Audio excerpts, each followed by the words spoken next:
President Trump ടാരിഫിനെ weaponise ചെയ്യുകയാണ് ചെയ്യുന്നത് എന്ന് പറഞ്ഞാൽ പല രാജ്യങ്ങളുമായിട്ടുള്ള ഇടപാടുകളിൽ നല്ല ബന്ധമുള്ളവരോട് സഹകരിക്കാനും നല്ല ബന്ധമില്ലാത്തവരെ ശിക്ഷിക്കാനും ഒക്കെയായി ഉണ്ടാക്കിയ ഒരു സിസ്റ്റമാണ് ഈ ടാരിഫ് വാർ എന്ന് പറയുന്നത്. നമ്മുടെ സ്ഥിതി എന്താണെന്ന് വെച്ചാൽ ഈ ടാരിഫ് അദ്ദേഹം അനൗൺസ് ചെയ്യുന്നതിന് മുമ്പ് തന്നെ നമ്മുടെ പ്രധാനമന്ത്രി വാഷിങ്ടണിലുണ്ടായിരുന്നു.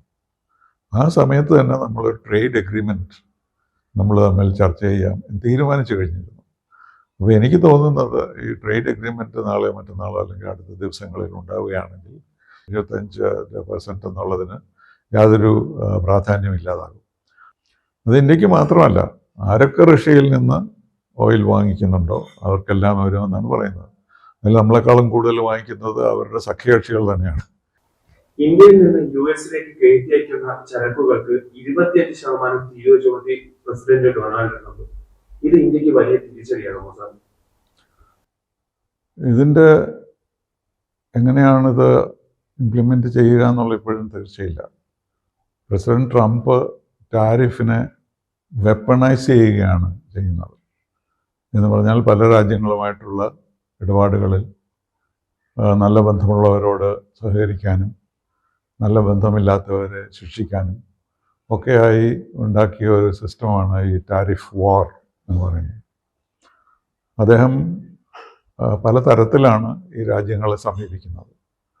ഇപ്പോൾ അവർക്കെതിരാണെന്ന് കണക്കാക്കപ്പെടുന്ന ശത്രു രാജ്യമെന്ന് കണക്കാക്കപ്പെടുന്നവർക്ക് ചൈന അതുപോലെയുള്ള രാജ്യങ്ങൾക്ക് വളരെയധികം താരിഫ് കൂട്ടുക, ഫ്രണ്ട്ലി രാജ്യങ്ങളാണെങ്കിൽ അത് കുറയ്ക്കുക, പിന്നെ ഡെബിറ്റ് ഈ എക്സ്പോർട്ട് അമേരിക്കയിലുള്ള എക്സ്പോർട്ട് കൂടുതലുള്ള രാജ്യങ്ങൾ ബാലൻസ് ഓഫ് പേയ്മെൻറ്റിൽ അമേരിക്കയ്ക്ക് കുറവായിരിക്കുന്ന സിറ്റുവേഷൻ, അങ്ങനെ രാജ്യങ്ങൾ പ്രത്യേകം, പിന്നെ ഐഡിയോളജിക്കലായിട്ട് ബ്രിക്സ് എന്ന് പറയുന്ന സംഘടനയിലുള്ളവരോടുള്ള അഭിപ്രായ വ്യത്യാസം, അങ്ങനെ ഒരു പൊളിറ്റിക്കൽ വെപ്പണായിട്ടാണ് അദ്ദേഹം ഉപയോഗിക്കുന്നത്.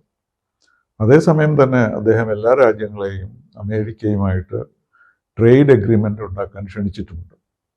ചില രാജ്യങ്ങളൊക്കെ ക്ഷണിക്കപ്പെട്ടു, ചിലരൊക്കെ എഗ്രിമെൻ്റ് ഉണ്ടാക്കി കഴിഞ്ഞു. അങ്ങനെ ഒരു വ്യക്തമായ ചിത്രമല്ല ഇപ്പോഴുള്ളത്. ട്രേഡ് എഗ്രിമെൻ്റ് ഇല്ലാത്തവർക്ക് തീർച്ചയായിട്ടും അഡീഷണൽ ടാരിഫ് കൊടുക്കേണ്ടി വരും.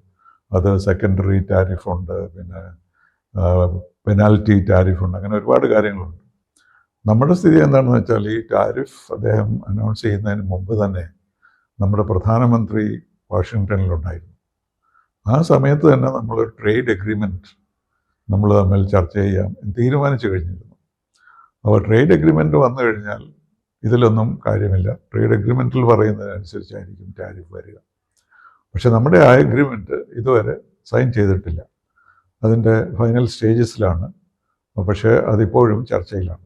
ചില കാര്യങ്ങളിൽ ഇന്ത്യക്ക് വളരെ നിർബന്ധമുണ്ട്, അഗ്രികൾച്ചറൽ പ്രോഡക്ട്സിൻ്റെ കാര്യത്തിൽ, അതുപോലെ ചില നമ്മുടെ എക്സ്പോർട്സിൻ്റെ കാര്യങ്ങളിലൊക്കെ. അപ്പോൾ അത് മുമ്പ് പ്രോഗ്രസ് വരുന്നുണ്ട്. ആഗസ്റ്റ് 1 തീയതിക്ക് മുമ്പ് അത് സൈൻ ചെയ്യുമെന്നായിരുന്നു പ്രതീക്ഷ. പക്ഷെ അത് സംഭവിച്ചിട്ടില്ല. അപ്പോൾ അതിന് കൂടുതൽ പെട്ടെന്ന് പ്രാബല്യത്തിൽ വരുത്താനാണ് ഈ 25% ഡ്യൂട്ടി താരിഫ് ഉണ്ടെന്ന് അദ്ദേഹം അനൗൺസ് ചെയ്തു ഓഗസ്റ്റ് 1 മുതൽ. അപ്പോൾ അതിൻ്റെ യഥാർത്ഥത്തിലുള്ള ഉദ്ദേശം നമ്മുടെ ട്രേഡ് എഗ്രിമെൻറ്റിന് കൂടുതൽ പ്രാധാന്യം കൊടുക്കുക, അതിന് സ്പീഡ് കൂട്ടുകയും ചെയ്യുക എന്നുള്ളതാണ്. അതുകൊണ്ട് നമ്മൾ എത്രയായിരിക്കും നമ്മൾ കൊടുക്കുന്നത് എന്ന് ഇപ്പോൾ അറിയില്ല. പക്ഷേ ടാരിഫ് എത്ര കൂട്ടിയാലും അത് നമുക്ക് സൗകര്യമായിരിക്കില്ല. കാരണം നമ്മൾ അമേരിക്കയിലേക്ക് അയക്കുന്ന സാധനങ്ങളുടെ വില കൂടും. അപ്പോൾ അവരുടെ ഇമ്പോർട്ട് കുറയും. പിന്നെ നമ്മുടെ തന്നെ പ്രൊഡക്ഷൻ കുറയേണ്ടി വരും പലതരത്തിലും. പിന്നെ നമുക്കുള്ള പലതരത്തിലുള്ള നിയമങ്ങൾ ഇൻ്റർനാഷണൽ ട്രേഡിലുള്ള നമ്മൾക്ക് വളരെ നിർബന്ധിച്ച് WTOയുടെ കാലം മുതൽ നമ്മളതിൽ വളരെയധികം താല്പര്യമുണ്ടിരുന്ന രാജ്യമാണ്. വളരെ ഉത്തരവാദിത്തത്തോടെ നമ്മൾ കൈകാര്യം ചെയ്യുന്നതാണ്. അപ്പോൾ എനിക്ക് തോന്നുന്നത് ഈ ട്രേഡ് എഗ്രിമെൻറ്റ് നാളെയോ മറ്റന്നാളോ അല്ലെങ്കിൽ അടുത്ത ദിവസങ്ങളിൽ ഉണ്ടാവുകയാണെങ്കിൽ 25% എന്നുള്ളതിന് യാതൊരു പ്രാധാന്യം ഇല്ലാതാകും. നമ്മുടെ താരിഫ് വേറെ തരത്തിലുള്ള നെഗോഷിയേഷൻസിലൂടെ തീരുമാനിക്കും. അപ്പോൾ അതുകൊണ്ട് ഇതെന്തായിരിക്കും നമ്മുടെ ഇമ്പാക്റ്റ് എന്നുള്ളത് ക്ലിയർ അല്ല. പക്ഷേ ട്രേഡ് എഗ്രിമെൻ്റ് ഇല്ലാതെ 25% അക്രോസ് ദ ബോർഡ് നമ്മൾക്ക് ടാരിഫ് കൊടുക്കേണ്ടി വന്നാൽ അത് നമ്മുടെ ട്രേഡിനെയും നമ്മുടെ ഇക്കോണമിയെയും നമ്മുടെ പ്രൊഡക്ഷൻ കപ്പാസിറ്റിയെയും നമ്മുടെ എക്സ്പോർട്ടിനെയും എല്ലാം വിപരീതമായി ബാധിക്കും. സർ, റഷ്യൻ എണ്ണ വാങ്ങുന്നതിന്റെ പേരിൽ ഇന്ത്യക്ക് പിഴച്ചുകം ചുമത്തുമെന്ന് പ്രഖ്യാപിച്ചിരുന്നു. ഇന്ത്യയിലെ ഏത് രീതിയിലായിരിക്കും ബാധിക്കുക? അത് ഇന്ത്യക്ക് മാത്രമല്ല, ആരൊക്കെ റഷ്യയിൽ നിന്ന് ഓയിൽ വാങ്ങിക്കുന്നുണ്ടോ അവർക്കെല്ലാം വരുമെന്നാണ് പറയുന്നത്. അതിൽ നമ്മളെക്കാളും കൂടുതൽ വാങ്ങിക്കുന്നത് അവരുടെ സഖ്യകക്ഷികൾ തന്നെയാണ്. യൂറോപ്യൻ രാജ്യങ്ങൾ റഷ്യയിൽ നിന്ന് കൂടുതൽ വാങ്ങിക്കുന്നു. നമ്മുടെ വിദേശകാര്യമന്ത്രി പറഞ്ഞ പോലെ നമ്മൾ ഒരു കൊല്ലം വാങ്ങിക്കുന്ന ഓയിൽ യൂറോപ്യൻ യൂണിയൻ ഒരു മാസം വാങ്ങിക്കുന്നു റഷ്യയിൽ നിന്നാണ്. അപ്പോൾ എല്ലാവരും റഷ്യയുടെ ഓയിലിൻ്റെ അഡ്വാൻറ്റേജ് എടുക്കുന്നുണ്ട്. അപ്പോൾ അത് അമേരിക്ക ഭാവിയിൽ ഒരു ഓയിൽ എക്സ്പോർട്ടിംഗ് രാജ്യമാകണമെന്നാണ് അവരുടെ ആഗ്രഹം. കാരണം അവരുടെ തന്നെ ഓയിൽ പ്രൊഡക്ഷൻ ഉണ്ടല്ലോ. അപ്പോൾ അതുകൊണ്ട് അങ്ങനെ റഷ്യ അതിൽ നിന്ന് ധാരാളം അവരുടെ സാങ്ഷൻ ഉണ്ടല്ലോ, റഷ്യയുമായിട്ടൊരു ട്രേഡിങ് ചെയ്തുകൂടാന്നാണ് ഈ രാജ്യങ്ങളെല്ലാം പറഞ്ഞിരിക്കുന്നത്. പക്ഷേ ഓയിൽ ഇമ്പോർട്ടിൻ്റെ കാര്യത്തിൽ അതിപ്പോൾ ബാധകമല്ല. അതുകൊണ്ട് കഴിയുന്നത്ര എവിടെയൊക്കെ വിലയുണ്ടോ അവിടെ കിട്ടുമോ അവിടെ നിന്നെല്ലാം നമ്മൾ വാങ്ങിക്കുന്നു. നമ്മളിപ്പോൾ ഏകദേശം 27 രാജ്യങ്ങളിൽ നിന്ന് ഓയിൽ ഇറക്കുമതി ചെയ്യുന്നുണ്ട്. പക്ഷേ ട്രഡീഷണലായുള്ള അറബ് രാജ്യങ്ങളിൽ നിന്ന് മാത്രമല്ല, ഇറാനിൽ നിന്ന് മാത്രമല്ല, മറ്റു രാജ്യങ്ങളിൽ നിന്നും നമ്മൾ ഇമ്പോർട്ട് ചെയ്യുന്നുണ്ട്. അപ്പോൾ അതനുസരിച്ച് വേണം ഇതിനെ കാണേണ്ടത്. തീർച്ചയായിട്ടും ഇപ്പോൾ കിട്ടുന്ന വിലയ്ക്ക് റഷ്യൻ ഓയിൽ കിട്ടാൻ സാധ്യമല്ല ഈ ടാരിഫ് വന്നു കഴിഞ്ഞാൽ. അതാണിപ്പോൾ നമുക്കുള്ള സൗകര്യം. പക്ഷേ നമുക്ക് വേറെ ഓപ്ഷനുണ്ട്. നമുക്ക് പല സ്ഥലങ്ങളിൽ നിന്ന് വാങ്ങിക്കാൻ കഴിയും. ഇത്രയും ചീപ്പായിട്ട് കിട്ടില്ലായിരിക്കുമെങ്കിൽ പോലും നമുക്ക് ധാരാളം ഓപ്ഷൻസ് ഉണ്ടെന്നാണ് നമ്മുടെ പെട്രോളിയം മന്ത്രി അറിയിക്കുന്നത്. സർ, കേരളത്തിൽ നിന്ന് അമേരിക്കയിലേക്ക് കൂടുതൽ കയറ്റുമതി ചെയ്യുന്നത് സമുദ്രോൽപ്പന്നം, കയർ ഉൽപ്പന്നം, റെഡിമെയ്ഡ് വസ്ത്രം, സുഗന്ധവ്യഞ്ജനം അങ്ങനെ തുടങ്ങിയവയാണ്.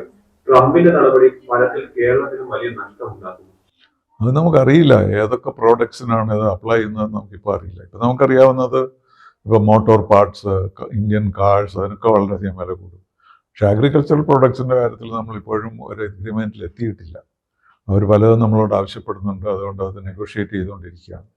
അപ്പോൾ അഗ്രികൾച്ചറൽ പ്രോഡക്ട്സ് ആണല്ലോ നമ്മുടെ കൂടുതലും. പിന്നെ ക്ലോത്തിങ് ഇപ്പോൾ വിയറ്റ്നാമും കംബോഡിയൊക്കെ വളരെ വളരെ മുകളിലായിട്ടുണ്ട്. അതുകൊണ്ട് അവരുടെ ടാരിഫ് കൂട്ടി. അപ്പോൾ അവർക്ക് ടാരിഫ് കൂട്ടുമ്പോൾ നമ്മുടെ ഇത് കൂട്ടിയില്ലെങ്കിൽ നമുക്ക് അഡ്വാൻറ്റേജ് ഉണ്ടാകും. അപ്പോൾ അങ്ങനെ അഡ്വാൻറ്റേജും ഡിസഡ്വാൻറ്റേജും ഉള്ളൊരു സിറ്റുവേഷനാണ്. പക്ഷേ ഇദ്ദേഹം എപ്പോഴാണ് ചെയ്യുക, എന്ത് ചെയ്യുക എന്നുള്ളതിനെ ആർക്കും യാതൊരു തീർച്ചയും ഇല്ലാത്തതുകൊണ്ട് ഇപ്പോഴും ഈ കാര്യങ്ങൾ തീരുമാനിക്കപ്പെടാതെ തന്നെയാണ് ഇരിക്കുന്നത്.